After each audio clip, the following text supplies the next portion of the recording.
பாய் போடத்தானே தாய் மாமன் நானே பூவைக்கு பூவை வைக்க வந்தேனே. நீ வைத்த பூவும் நான் வைத்த பொட்டும் நீங்காத சொந்தம் என்று கண்டேனே.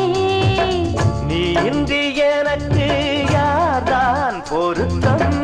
ஆனாலும் சில பேர் மனதில் வருத்தம். கண்ணே நீ என்றும் பாடு காதலின் விருத்தம். சரியோ சரியோ நான் காதலித்தது, சரியோ சரியோ நான் காதலித்தது. மடிமேலே வைத்து மகராஜன் கொஞ்ச மணிமுத்தம் சிந்த மெதுவாக கெஞ்ச ஆடிக்கொண்டாடும் ஆனந்த கூத்து. சரியோ சரியோ நான் காதலித்தது.